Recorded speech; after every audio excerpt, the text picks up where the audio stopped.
கர்ணய வடிவாகிய அன்னை நித்திய கல்யாணி அம்பிகை சமய வீரமார்த்தாண்ட சிவபெருமானுடைய பொன்னார் திருவடிகளை போற்றி வணங்கிக் கொண்டு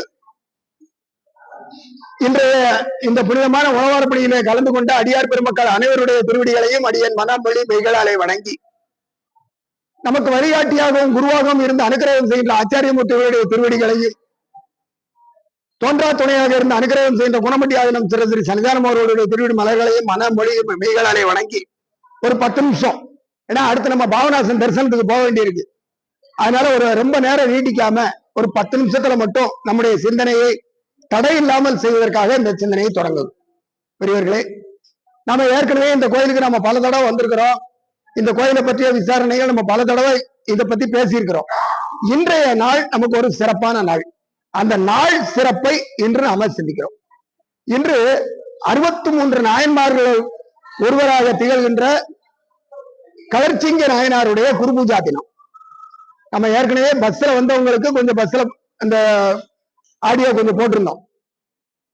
கவர்ச்சிங்க நாயனார் நம்முடைய சைவ சமயத்துல 3 விதமான வழிபாடுகள் சொல்லப்பட்டிருக்கு. அது என்னன்னா குரு லிங்க சங்கம வழிபாடு. தனக்கு தீட்சை அனுக்கிரகம் செய்த குருவை சிவமாக பாவித்து வழிபட்டு கடை தருவது குரு வழிபாடு. சிவலிங்க திருமேனியை வழிபட்டு கடை தருவது லிங்க வழிபாடு. அடியார்களை சிவமாக பாவித்து வழிபாடு செய்து கடை தருவது சங்கம வழிபாடு. அப்படி அடியார் வழிபாட்டிலே சிறந்து ஓங்கிய நாயன்மார்கள் வரிசையிலே இன்று கவர்ச்சிங்க நாயனாருடைய குருபூஜா தினம். ஆகவே இந்த நாயனாருடைய அருள் வாழ்க்கை சரித்திரத்தை சிறிதளவு சிந்தித்து நம்முடைய சிந்தனையை நிறைவு செய்வோம். பெரியவர்களே, பழைய காலத்துல நாட்டை பல பகுதியா பிரிச்சு வச்சிருந்தாங்க. அதுல ஒரு பகுதி பல்லவர் பகுதி, நம்ம சுருக்கமாவே சொல்லிடுறோம். அதுல ஒரு பகுதி பல்லவர் பகுதி. அந்த பகுதியை ஆண்டு வந்தவர் காடவர்கோன் என்று போற்றப்படுகின்ற கவர்ச்சிங்க நாயனார். அவரை வரலாற்று ஆசிரியர்கள் 3ஆம் நந்திவர்மன் அப்படின்னு கால நிர்ணயத்துல சொல்றாங்க. அவர் பல்வேறு சிவாலயங்களை எழுப்பினார். சிவ வழிபாட்டிலே சிறந்து விளங்கினார். அவருடைய மனைவியாருடைய திருநாமம் சங்கா என்ற திருநாமத்தை உடையது. அவர் பிறப்பால் வைஷ்ணவ குடும்பத்தை சேர்ந்தவர். அவருடைய தந்தையார் பெயர் அமோக வருஷ நிருப துங்கன் அப்படிங்கிற பெயர். அந்த சமண சமயத்திலே வந்த பெண்ணை மணந்தார். அப்படியே ஒவ்வொரு கோயிலா பட்டத்து ராணியோட அப்படியே எல்லா கோயிலையும் தரிசனம் பண்ணிட்டு வர்றார். ஒவ்வொரு கோயிலா தரிசனம் பண்ணிட்டு வர்றாங்க. அப்போ தென் திருவாரூர் அப்படிங்கிற கோயில் திருவாரூருக்கு பக்கத்துல இருக்குது.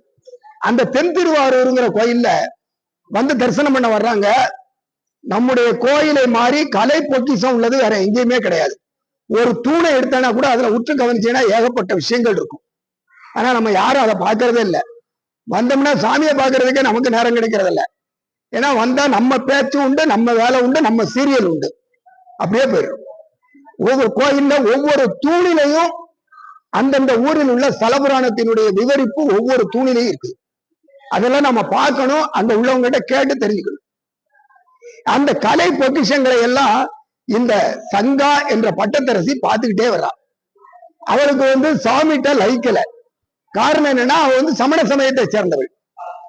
இவர் சுவாமிகிட்ட லயிச்சு நின்று வணங்குறார். அப்ப இந்த அம்மா என்ன பண்றாங்க, கொஞ்சம் அப்படியே பிரகாரமா அப்படியே கலைகளை எல்லாம் பார்த்துட்டு வர்றாங்க. வரும்பொழுது ஒரு இடத்துல பூக்கட்டி மாடம், பூ கட்டுறது எப்படி கட்டணும்னா, நம்ம கட்டுற பூவு நம்ம இடுப்புக்கு கீழே போகக்கூடாது. சுவாமிக்கு பூ கட்டுறோம்னா இடுப்புக்கு கீழே போகக்கூடாது. இப்ப நம்மளால அப்படி முடியல. நிறைய இடங்கள்ல பூக்கட்டி மாடம் உண்டு. உட்கார்றதுக்கு ஒண்ணு இருக்கும், கட்டி வைக்கிறதுக்குன்னு ஒரு திண்டு இருக்கும், அதுக்கு மேல ஒரு திண்டு பூ வைக்கிறதுக்கு இருக்கும். நம்ம சங்கரன் கோயில்ல இருக்குது. கொடிமரத்து பக்கத்துல பிள்ளையார் கோயிலுக்கு பக்கத்துல அந்த துண்டு இருக்குது. இப்ப அதெல்லாம் ஜெனரேட்டர் ரூம் ஆயிடுச்சு. அந்த பூக்கட்டி மாடத்துல அடியார்கள் உட்கார்ந்து பூ கட்டிக்கிட்டு இருக்கிறாங்க. அப்போ அந்த வழியா வந்த இந்த சங்கா என்ற பட்டத்து ராணி கீழே கிடந்து ஒரு பூ எடுத்து மோந்து பார்க்கிறான். ஏன்னா பெண்களுக்கு ஒரு வழக்கம் உண்டு. என்ன பூ வாங்கினாலும் சரி அதை மோந்து பார்க்கிற வழக்கம் பெண்களுக்கு உண்டு. அந்த பூவை எடுத்த உடனே அப்படியே மோந்து பார்க்கிறா. மோந்து பார்த்ததும் பக்கத்துல எதிர்த்தால நிற்கிறார் சிறுத்துணை நாயனார்.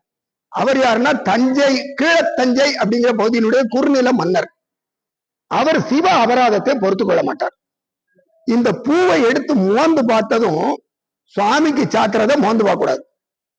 நாம இப்ப கடையில போய் கோயிலுக்கு பத்தி வாங்கினோம்னா என்ன செய்யறோம்? உடனே மோந்து பார்த்து நல்லா வாசனை இருக்கான்னு பார்த்து தான் வாங்குறோம். சுவாமிக்கு சாத்திரத்தை மோந்து பார்க்கவே கூடாது. அது சிவ அபராதம் என்று சொல்லப்படும். அப்படி சிவ அபராதம் செய்த அந்த பட்டத்து ராணியும் பார்க்காம இவர் என்ன பண்ணார்? வேகமா வந்தார், கூந்தலை பிடிச்சு இழுத்து கீழே போட்டு அந்த அம்மையாருடைய மூக்கா எடுத்துட்டார். பட்டத்து ராணி நினைச்சு பார்க்க முடியுமா? மூக்கா எடுத்துட்டார். ரத்த வெள்ளத்துல கிடக்கிற அந்த அம்மா.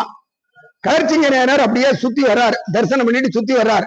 தன்னுடைய மனைவி ஆகிய பட்டத்து ராணி கீழே விழுந்து கிடக்கிறா. யாருக்குத்தான் கோபம் வராது? நம்ம வீட்டுல நம்ம பிள்ளைகளை நம்ம மனைவியை ஒரு வார்த்தை யாராவது குறையா சொல்லிட்டாங்கன்னா நமக்கு எவ்வளவு கோபம் வருது. பட்டத்து ராணி தன்னுடைய மனைவி மூக்கையே அறுத்து விட்டார். அறுத்ததுக்கு அப்புறம் இவருக்கு எவ்வளவு கோபம் வந்திருக்கும். நேரம் உடைவாரை உருவிட்டு வர்றார். யார் இந்த காரியத்தை செய்தது? இப்ப எழுத்தால நிக்கிற சிவ கோலத்துல நிக்கிறார் செருத்துணை நாயனார். பார்த்த உடனே அவர் மனசுல தோணுச்சு, அடியார் தப்பு செய்ய மாட்டார், சிவனடியார் தப்பு செய்ய மாட்டார், தப்பு செஞ்சா அவர் சிவனடியாரா இருக்க மாட்டார். அவர் மனசுல தோணுச்சு, சிவனடியார் தப்பு செய்ய மாட்டார். அப்ப என்ன நடந்ததுன்னு விசாரிச்சார். ஐயா வேற ஒண்ணு இல்ல, நான் தான் இந்த மூக்க அறுத்தேன். காரணம் என்னன்னா, சுவாமிக்கு சாத்துறதுக்கு வச்சிருந்த பூவை எடுத்து மோந்து பார்த்துட்டாங்க. அது சிவ அபராதம். அதனால அந்த மூக்க அறுத்தேன். அப்ப ராஜா என்ன சொல்றாரு? அதான் பெரிய விஷயம். செயற்கரிய செய்வார் பெரியாருங்கிறது அதான். ராஜா என்ன சொல்றார்? நீ செஞ்சது ரொம்ப தப்பு, மூக்க அறுத்தது ரொம்ப தப்பு. இந்த மூக்குக்கு முன்னாடி இந்த கைதானே எடுத்து மோந்து பார்த்தது. அப்ப நீ கையெல்லாம் வெட்டி இருக்கணும்னு தன்னுடைய உடைவாளை கொண்டு தன்னுடைய மனைவியினுடைய கையை வெட்டினார், வளைக்கரங்களோடு வெட்டினார். சரி, அப்ப அந்த மனைவி மேல அவருக்கு ஏதாவது கோபமா அப்படின்னா, அன்பில் மிகுந்த மனைவி அப்படின்னு சேக்கலார் பெருமான் சொல்றார். அப்படி அன்பு வடிவமாக இருக்கக்கூடிய மனைவியினுடைய கையை வெட்டுகிறார். முதல்ல மோந்து பார்த்தது கையில்லையா, கையெல்லாம் வெட்டி இருக்கணும் அப்படின்ட்டு. அங்க இருக்கிற அடியார்கள் எல்லாம் அரஹரா அரஹரா என்ற கோஷம் விடுகிறார்கள். சுவாமி அவருக்கு காட்சி கொடுக்கிறார். இப்ப இதை பார்க்கும்போது நமக்கு மனசுக்குள்ள ஒரு கேள்வி தோணும்.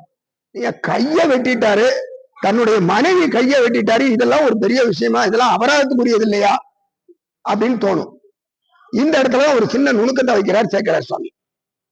நாம ஒரு தப்பு பண்ணோம்னா, பல பிறவியில செஞ்ச பாவத்தினுடைய பயன், பல பிறவியில செஞ்ச புண்ணியத்தினுடைய பயன் இந்த பிறவில நாம அனுபவிச்சுட்டு இருக்கிறோம்.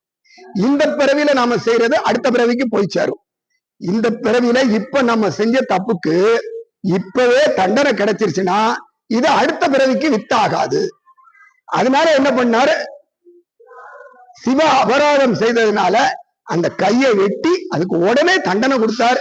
இது அடுத்த பிறவிக்கு சேராது அப்படிங்கிற கருணையோட. இப்ப கொஞ்சம் யோசனை பண்ணி பாருங்க. பூவை எடுத்து மோந்து பாக்குறவங்க மூக்கெல்லாம் எடுக்கணும்னு நினைச்சா ஊர்ல முக்காவாசி பேர் மூக்கெல்லாம் தாரு. எல்லாரும் பூவை மோந்து பார்த்து தான் கொடுக்கும்.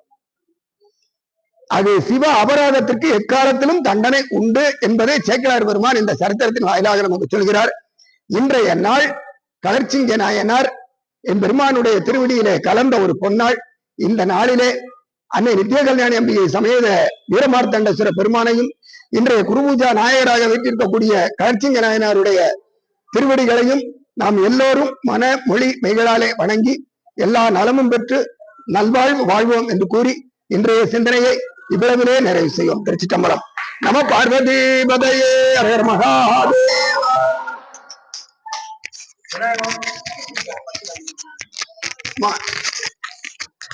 எல்லாரும் அப்படியே